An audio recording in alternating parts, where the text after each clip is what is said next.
Hello, I'm here with my very good friend who I love to talk about various topics with, Edward Foster, and we're here in Edward's lovely gallery. Thanks for inviting me. No, you're always welcome, and so is anybody else. But, yeah, and it's lovely to be here with you, and we just want to have a dialogue, as we've done a number of dialogues. In the past we've talked about Owen Barfield. Some people find his work, I find it's interesting to find his work very difficult to it is. Get a grip on. It's a bit obscure and things as well, like that. But it's very beautiful, very poetic. It's very dense. It flows a lot. So I think all great writers, thinkers have that. They have they have a tangled way of expressing themselves, but also then they suddenly come to these clear paths, and you go, "Oh my goodness!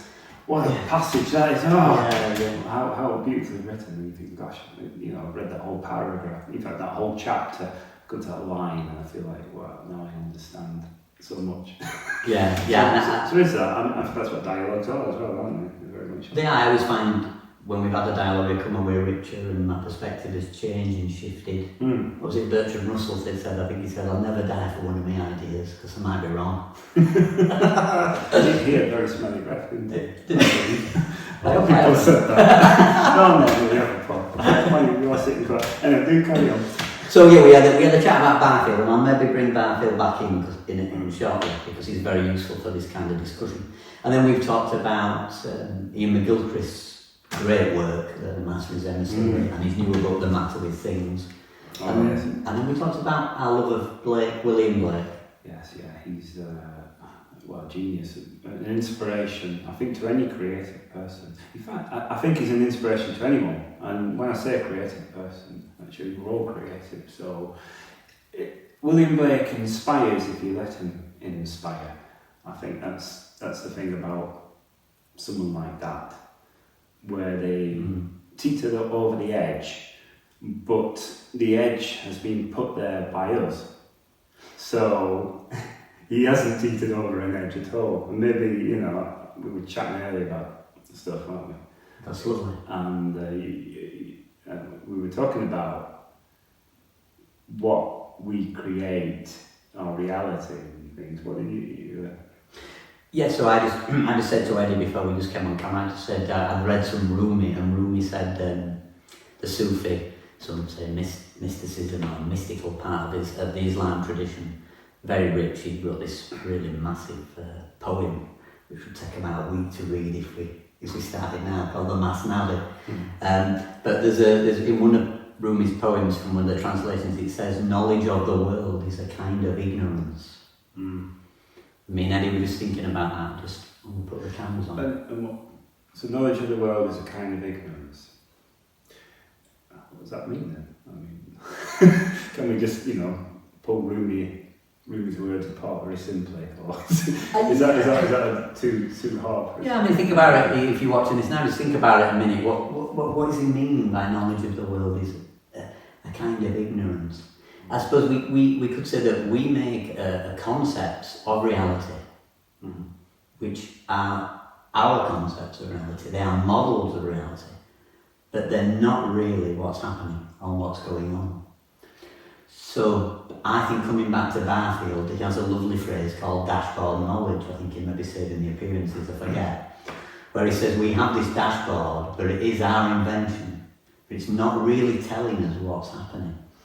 And the problem is, and I think Barfield puts this lovely, but we're born in the car with the dashboard, and we only ever have the dials, but we take the dials as though they're telling us what's going on. Rudolf Steiner puts it nice when he says, we don't know what we see what we know. We don't know what we see what we know. Just think about that a minute. So what appears to us is something that we've conceived, and then it becomes real to us. Yeah. In a sense. But it's already wrong.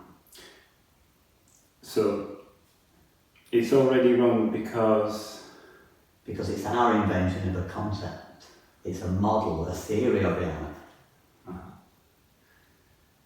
Nietzsche said Nietzsche said science is a hypothesis. Mm-hmm. That lovely saying, wonderful person, Nietzsche, which I love him, by the way. Yeah, It's beautiful. But he was on that place that Blake was in, I think.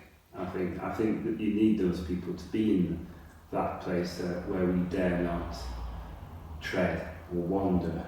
Yeah. Because what they do there is they go into those Edens, those havens, or what we might think of as almost wild places, untamed places. Yeah. And they paint a picture of that place and show us through their words, their brushstrokes, their music, whatever it might be. And then, through them, we can then think, yes, that place does exist. But it doesn't necessarily now have to go there.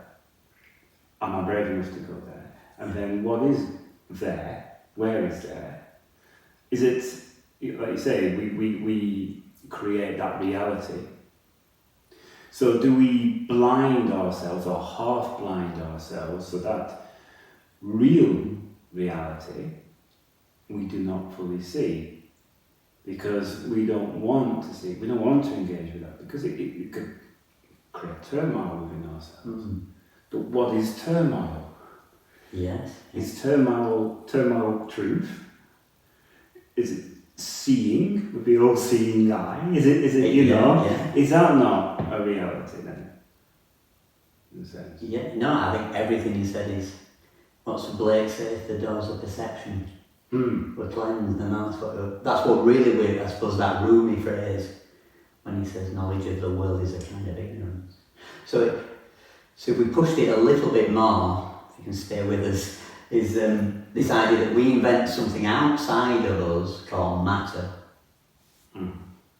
which we name matter, which is all we have to be very careful here, because we're already dividing things into a multiplicity and diversity of separate objects and separate things. Mm-hmm. And we're saying that outside of us exists something called matter.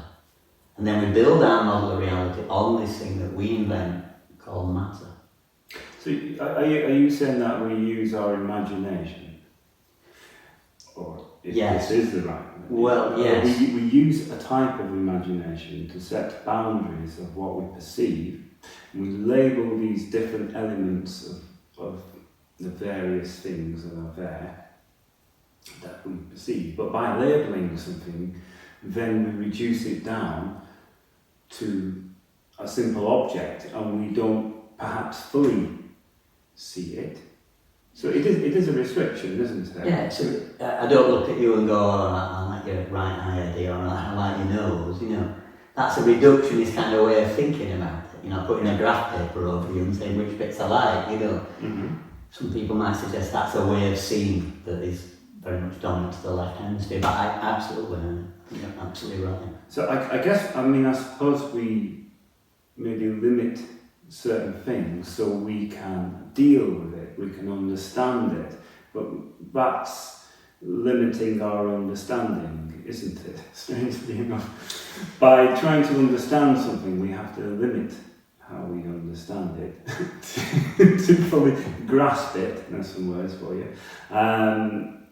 Yes. And that is going down a bit of a narrow alley, isn't it? That's narrowing our view and the reality, isn't it? Yeah, because if we think about it, we're finite beings. I'm trying to think of Alfred North Whitehead, we both admire, and I'm sure if I can return that phrase, he said, we are finite beings, as such a grasp is denied to us. And I think it was him who said, we cannot know how much we do not know unless we are already omniscient.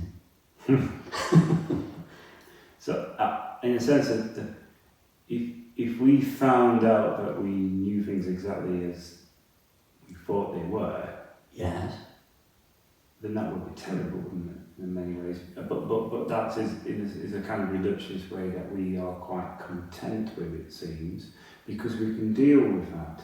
Because if we go beyond that, we suddenly, definitely we cannot then deal with that, because we cannot simplify it down to these elements, etc. Because then it would blow our minds, wouldn't it? I mean, I can't think of any specific words to put that in. Bernardo Kastrup, the scientist, said if our minds could model the reality, he said our minds would melt to hot soup. Oh, well, there you go. What kind of soup? Particular. Yeah. Lentil, I mean. Okay. Well, yeah, I think. And we limit with our sense perceptions. We call it 5 senses. I mean, in the Vedanta tradition, they would say that the mind is a perception in consciousness, but that's for another discussion. Yes. Because this could go on. Because this could go on. Which is nothing wrong with. But I suppose what we're trying to say is that our minds are very limited, and we're not belittling that. We're saying it's brilliant, but we have to be very careful that it is just dashboard knowledge. Yeah, and it is not the gospel truth, because then if you believe in that, which is nothing wrong with in a sense if you want to be comfortable. Yes. But if you choose not to simply be comfortable, then you have to open yourself up to these other realities, or shall we say, the reality. And the reality is not something that we can construct simply like that, because it is very complicated, and we probably don't have the language to understand it. Absolutely. I would imagine the best way to try and touch upon it is to be creative in your explanation of it, and that's why things like art, music, poetry, movement, etc. Absolutely. is a beautiful way to do that, and hence why our history is absolutely chock-a-block of those wonderful ways of expression. Yeah.